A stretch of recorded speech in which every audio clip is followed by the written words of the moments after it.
नमस्कार, आपके साथ मैं हूं तेजस्वी चंडोक नैयर। 60 साल बाद जम्मू कश्मीर में कुदरत ने इतनी बड़ी तबाही मचाई। यहां बाढ़, बारिश और बादल फटने से अब तक 107 लोगों की मौत हो चुकी है।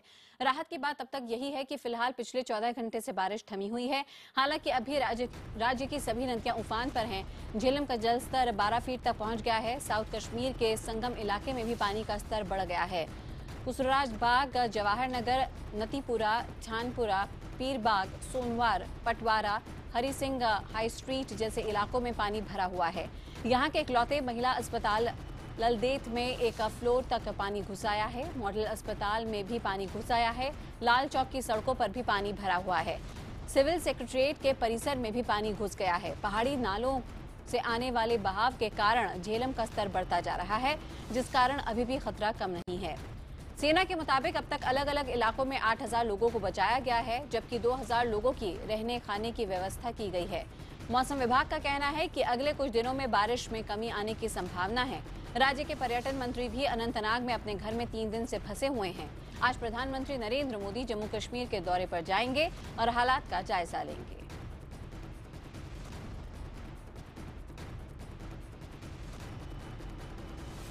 वहीं पर जम्मू की बात करें तो हाल कुछ अलग नहीं। जम्मू में भी कल से बारिश बंद तो जरूर है, लेकिन यहां पर भी नदियां उफान पर होने की वजह से लोगों का जीना मुहाल हो गया है। तावी नदी के जलस्तर में कमी आई है। नदी के खतरे के निशान से नीचे बह रही है अब। हालांकि कल तक यहां पर लगातार ये खौफ बना हुआ था, क्योंकि तावी नदी भी जलस्तर जो सामान्य रूप से होना चाहिए उससे ऊपर बह रही थी। राजौरी, पुंछ, उधमपुर और रियासी में बचाव राहत अभियान लगातार जारी है। हमारे संवाददाता पवन शर्मा बता रहे हैं जम्मू का ताजा हाल।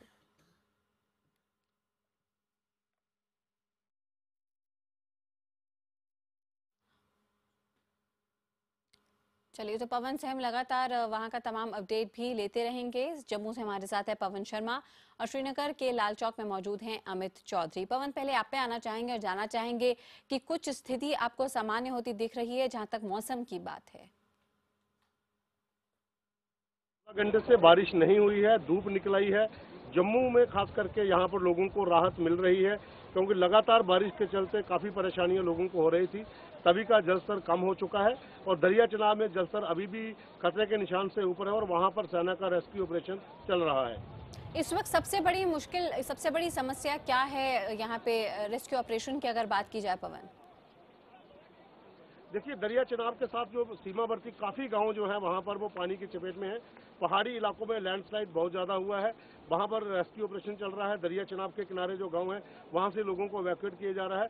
दिक्कत ये आ रही है कि जिन इलाकों में पानी पहुंच चुका है वहां पर रोड नहीं है, पुल टूट चुके हैं और वहां पर हेलीकॉप्टर के जरिए ही पहुंचा जा रहा है, जिसमें सबसे ज़्यादा दिक्कत लोगों को इवैक्यूएट करने में आ रही है। बिल्कुल, आप बने रहिए हमारे साथ। इस बीच अमित चौधरी भी श्रीनगर के लाल चौक से हमारे साथ हैं। अमित, वहां के अगर हाल की बात करें तो 14 घंटे से फिलहाल श्रीनगर में भी कहा जा रहा है कि बारिश नहीं हुई है और आने वाले दिनों में मौसम विभाग का कहना है कि जरूर बारिश में कमी आएगी, जिससे शायद थोड़ी राहत मिल सके।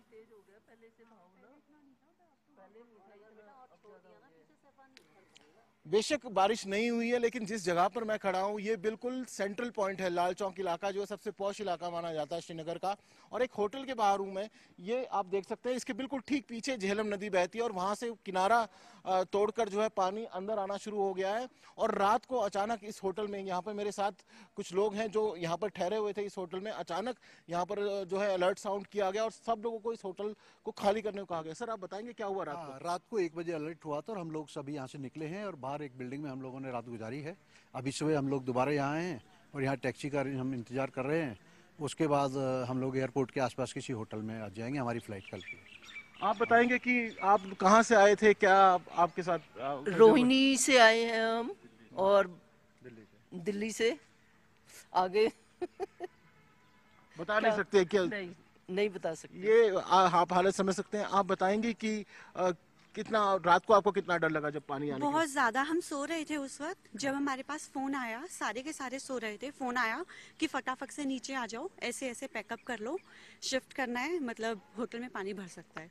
तो एकदम से ही डर गए, सारे के सारे फटाफट से पैकिंग की और फटाफट से ही नीचे आके सबके सब निकल गए। एक बार तो समझ नहीं आ रहा था, क्योंकि हमारी टैक्सीज वगैरह बुक नहीं थी कि कहाँ जाए इतनी रात को, कहाँ नहीं जाए। फिर जैसे तैसे हमारे मतलब मैनेजर साहब ने, उन्होंने मतलब जहाँ पे काफी सपोर्ट किया। वर्कर कह रहे हैं सर, बताएंगे कि रात को यहाँ पर पानी नहीं था, लेकिन इस वक्त यहाँ पर हालात क्या लग रहे हैं आपको? यहाँ तो अभी तो हालत बहुत ज़्यादा ख़राब लग रहे हैं और लग रहा है शायद जिस हिसाब से पानी का फ्लो बढ़ता जा रहा है शायद और ज़्यादा बढ़ेगा अभी। तो अब आप लोग यहाँ से निकलकर किसी और होटल में जाएंगे? डेफिनेटली एयरपोर्ट के आसपास कोई होटल देखेंगे ताकि कल टाइम से अपनी फ़्लाइट ले सकें। तो ये कुछ टूरिस्ट हैं जो यहाँ पर श्रीनगर घूमने आए थे, इनकी फ्लाइट कल है, तो ये लोग यहाँ से मुख्य जो श्रीनगर का इलाका है यहाँ से निकलकर एयरपोर्ट के आसपास ही कोई होटल देखेंगे। हालांकि यहाँ से एयरपोर्ट पहुँच पाना भी काफ़ी ज़्यादा मुश्किल है। बीच में झेलम नदी पड़ती है, कई जगह से झेलम नदी टूट चुकी है, पानी चारों तरफ जो है फैला हुआ है। और ये वो रिहायशी इलाका है, अगर मैं ये कहूँ कि ये जो आपको पानी दिख रहा है ये पूरे इलाके में फैल चुका है और कई जगह तो ये पानी कई कई फीट तक है।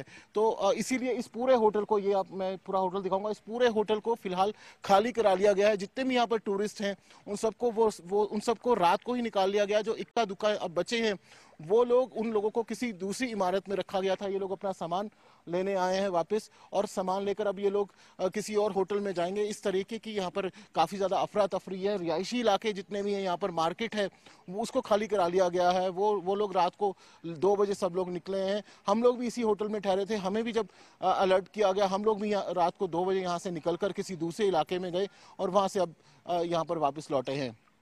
बिल्कुल अमित, आप बने रहिए हमारे साथ। इस बीच यहाँ पर जैसा कि अमित बता रहे थे श्रीनगर के लाल चौक का हाल, तो वहीं पर कश्मीर में मौजूद हैं खालिद हुसैन भी, जो कि लगातार इस खबर को ट्रैक कर रहे हैं।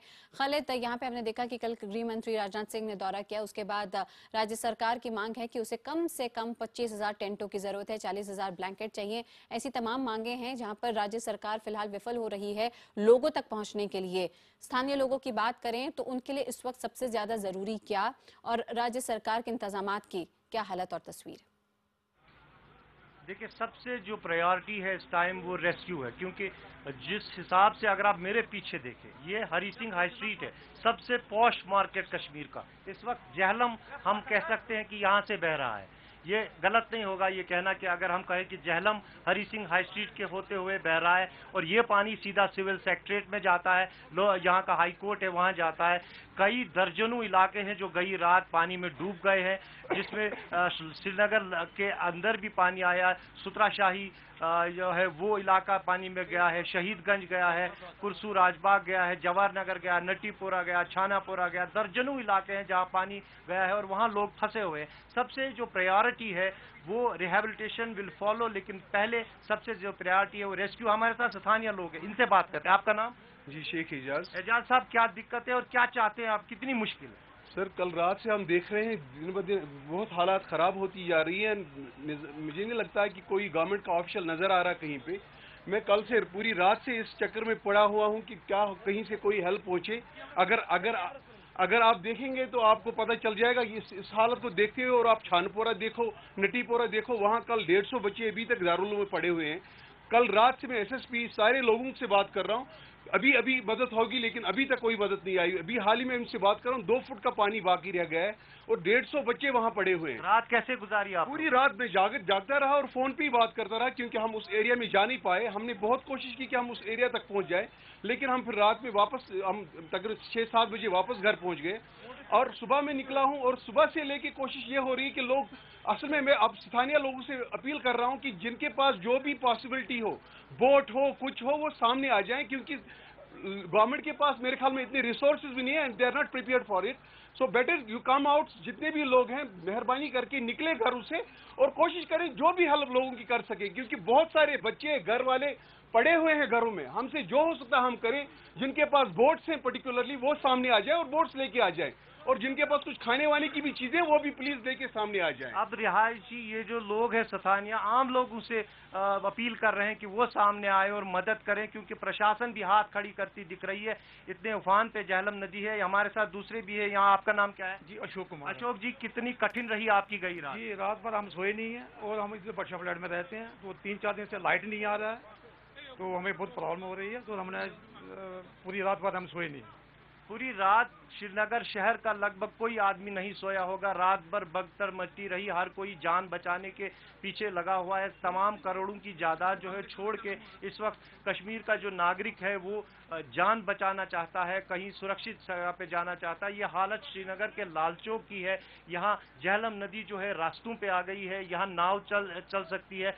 बोट्स की सबसे ज़्यादा कमी है। हमने जिन इलाकों में गए हम वहाँ बोट्स की मांग हो रही है, जहाँ 15-15 हज़ार 20-20 हज़ार लोग फंसे हैं, वहाँ पर 5 या 6 बोट्स है। हालांकि सीआरपीएफ, सेना, एनडीआरएफ सब टीमें लगी हुई हैं, लेकिन मैन पावर बहुत ज़्यादा कम है और बहुत ज़्यादा कम मैन पावर होने की वजह से जो है लोगों को काफ़ी दिक्कत हो रही है। इसके अलावा बेबी फूड, खाने पीने की चीज़ें, उनकी अब किल्लत होने लगी है, क्योंकि जम्मू कश्मीर नेशनल हाईवे पिछले 5 दिनों से लगातार बंद है। हवाई जो सर्विस है वो निसंदेह चल रही है, लेकिन डिस्टर्ब्ड है, बहुत कम फ्लाइट्स आ रही है, यहाँ सप्लाईज कम है, सब्जियां कम हो रही हैं।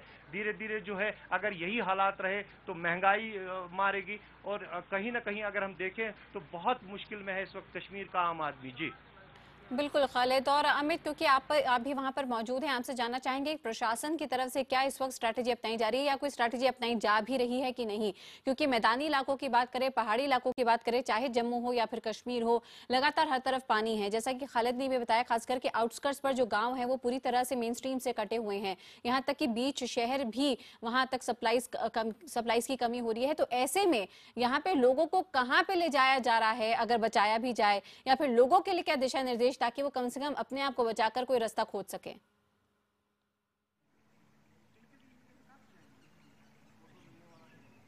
जी देखिए, लोगों की अगर मैं बात करूं तो सब लोग यहाँ पर राम भरोसे है, क्योंकि प्रशासन की तरफ से जो इंतजामात है वो तो हमें कहीं देखने को नहीं मिले। हो सकता है कि उनके हाथ से बाहर हो चुकी है स्थिति, क्योंकि इतने ज़्यादा इलाके यहाँ पर पानी में डूबे हुए हैं। लगातार पानी अलग अलग इलाकों में घुस रहा है। ये जो झेलम नदी है पूरी श्रीनगर से के बीच में से होकर गुजरती है और जगह जगह से टूट चुकी है, जगह जगह के इलाकों में पानी भर रहा है। तो प्रशासन के हाथ में भी इन सब चीज़ों को काबू करना फिलहाल ऐसा लग नहीं रहा है कि हो रहा है। लोग जैसे तैसे अपने, जिस तरह से अभी आपने कुछ देर पहले टूरिस्ट को सुना था, अचानक यहाँ पर जब अलार्म साउंड किया गया तो ये लोग अपने आप भाग गए और किसी एक बिल्डिंग में जाकर छुप गए। तो ये हालात यहाँ पर फिलहाल बने हुए हैं और ये हालात तब तक बने रहेंगे जब तक ये पानी कम नहीं हो जाता। और अगर किसी मदद की बात की जाए तो फिलहाल श्रीनगर शहर के अंदर फिलहाल किसी तरह की मदद, हमें किसी को कोई सरकारी फौरी मदद देखने को नहीं मिली है।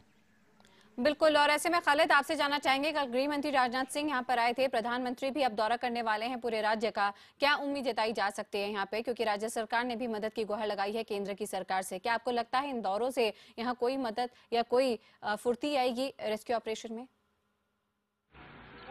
देखिए, कल भी जो गृह मंत्री ने दौरा किया, उन्होंने यहाँ की स्थिति का जायजा लिया और उन्होंने भी कहा कि वो हर मुमकिन मदद करेंगे। आज ये बताया जा रहा है कि शायद प्रधानमंत्री भी जम्मू कश्मीर राज्य का दौरा करेंगे, लेकिन सवाल ये है कि वो क्या मदद देंगे। अभी ज़रूरत दौरों से ज़्यादा मुझे लग रही है कि किसी पैकेज का ऐलान करना, या ज़्यादा से ज़्यादा अगर बोट्स एयरलिफ्ट किए जाएँ यहाँ पे बाकी राज्यों से देश के, और इसके अलावा अगर पावर जो है, मैन पावर अगर हम कहें, एनडीआरएफ टीम्स जो 8 काम कर रही है जम्मू कश्मीर में, इन हालातों में बहुत कम है और ज़्यादा टीम्स की ज़रूरत है यहाँ पर। और ज़्यादा संख्या में अगर सेना को यहाँ भेजा जाए या सीआरपीएफ की तैनाती जो है उनको रेस्क्यू में लगाया जाए तो तब जाके मुमकिन हो सकता है, क्योंकि मैन पावर बहुत ज़्यादा कम है।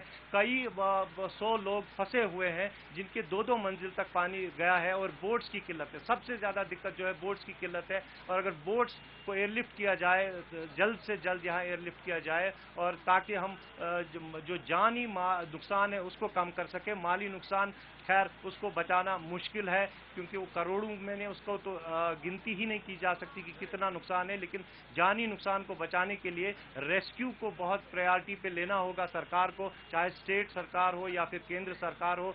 एकदम से एयरलिफ्ट करनी चाहिए यहाँ पे बोट्स, और उन बोट्स के सहारे जो है मैन पावर बढ़ाना चाहिए ताकि जो क्षतिग्रस्त इलाके हैं वहाँ से लोगों को निकाला जाए। हालांकि निसंदेह सेना, सीआरपीएफ, बीएसएफ और Jammu Kashmir police, NDRF, SDRF सब लोग लगे हैं, लेकिन उनके पास भी मैन पावर की कमी है, उसको बढ़ाने की जरूरत है। जी बिल्कुल खालिद, तो IBN7 के माध्यम से हमारे सभी संवाददाता वहां का ताजा हाल बता रहे हैं और हमें उम्मीद है कि हमारी ये बात प्रशासन तक भी पहुंच रही होगी। सवाल सबसे बड़ा यही है कि अभी वहां पे सबसे ज्यादा जरूरत है बोट्स की, यानी कि नाव की, जिससे माली नुकसान जो हुआ सो हुआ, उस पर फिलहाल कोई काबू नहीं, लेकिन जानी नुकसान बचाया जा सकता है अगर यहाँ पे बोट्स मिल सके और लोगों को सुरक्षित वहां से निकाला जा सके नाव के जरिए। इसके अलावा और रेस्क्यू ऑपरेशन में जवानों की जरूरत होगी, अगर फूड पैकेट्स को भी एयर ड्रॉप कराया जा सके और एयरलिफ्ट कराई जा सके नाव। इसी के चलते खालिद, आपका और अमिताभ का और पवन, आपका भी तमाम जानकारी के लिए बहुत बहुत शुक्रिया।